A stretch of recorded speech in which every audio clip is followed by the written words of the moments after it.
Hello and welcome to Module 1. This module is all about an introduction to security.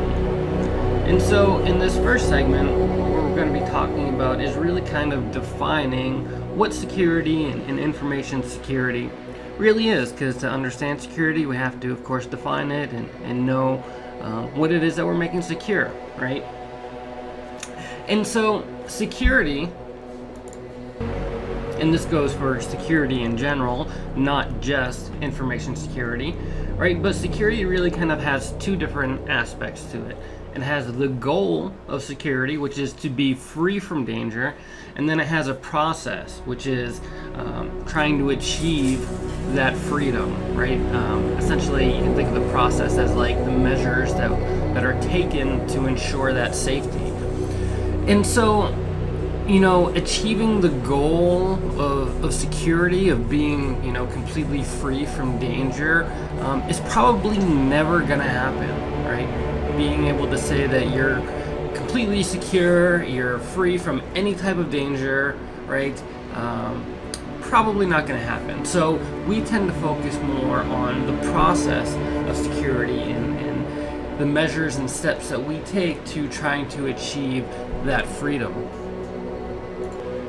And so that's where the word security itself comes from. It's a Latin word meaning free from care. And so security is obviously an important thing.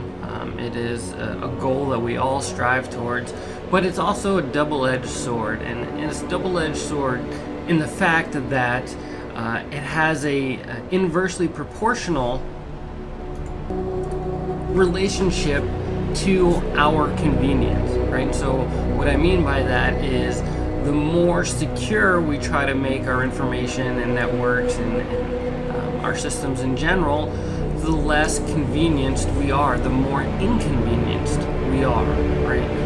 If you look at things like multi-factor authentication and password complexity and things like that, as we get more and more secure, our convenience decreases in relation to that. So obviously, again, security very, very important, but we make things more secure at the cost of our own convenience, which is something that we have to try to balance.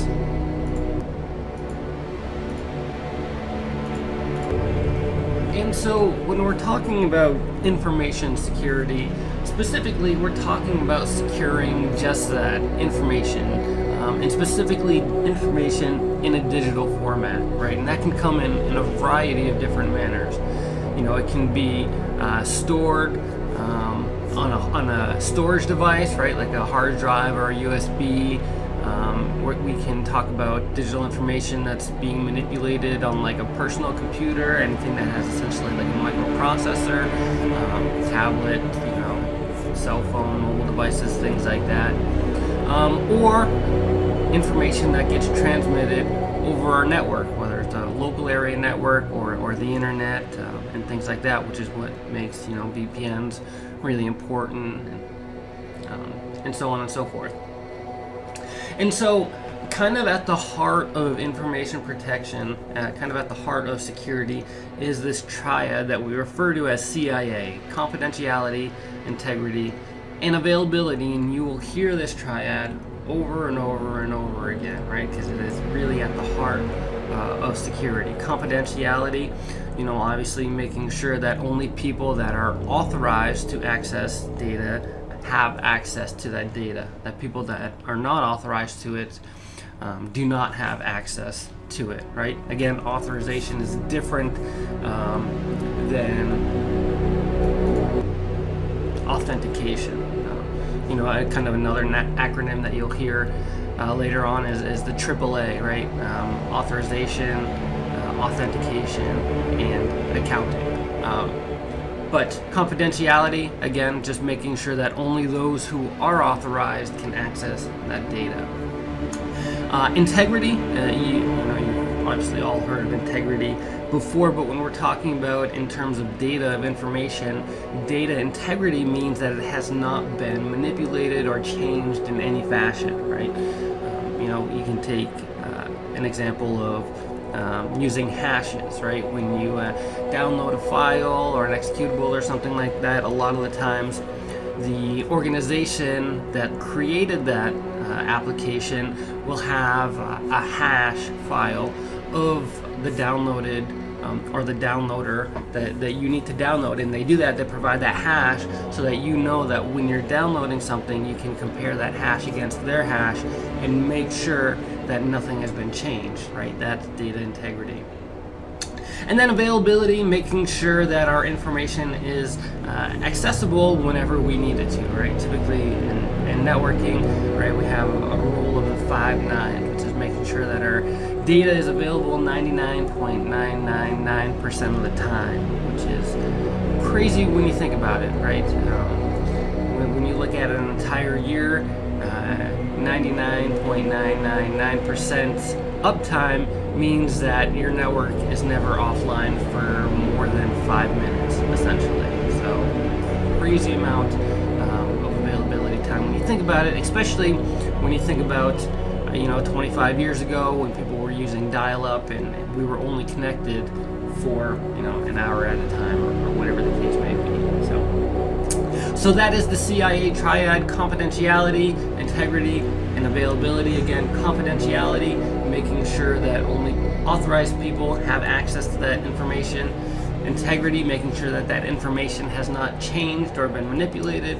And then availability, making sure that it is accessible and available to those who are authorized and who need it. So, again, you will see that CIA triad many, many, many times. Here's a depiction of information security layers. You're going to hear terms like defense in depth, right? Meaning that you have multiple layers and multiple security measures in place. And again, you can see at the very heart there, our CIA triad: confidentiality, integrity, and availability, as it relates to those 3 different types of information that we talked about. Data being processed on like a CPU or any type of computing device, stored on data devices like hard drives, thumb drives, and then in transmission on the network. You'll also hear terms like data in motion or data at rest, right? And so that's kind of these 3 different information categories, essentially, right? The processing, again, like a PC or a computing device, that's kind of like data in use, and then stored on a device, right? That's kind of what we refer to as data at rest, and then as it's transmitting and traversing our network, then that's data in motion. So there you can kind of see some outer layers to our security diagram there. Specific products, security-related products like firewalls, ASAs, and other different appliances that you can use inside your network. So specific products. People are one of the weakest links when it comes to security. So making sure that people have training and they get go through different examples and tests and things like that, and really just kind of take the time to educate employers or employees, I should say, and people in the company, right? That is a really, really important one. And then policies and procedures, right? Every organization, every company is going to have their own set of security policies and procedures to help protect their network and their information and things like that. So layers, like an onion or an ogre, right? Defense and depth. Good. So now that we've kind of defined information security a little bit, we've talked about what it is and kind of the basic components of it. Now we can really start to get into some more heavier aspects of it and some more interesting topics. So I hope this first segment, I hope this first video was beneficial to you guys, and we'll see you in the next one.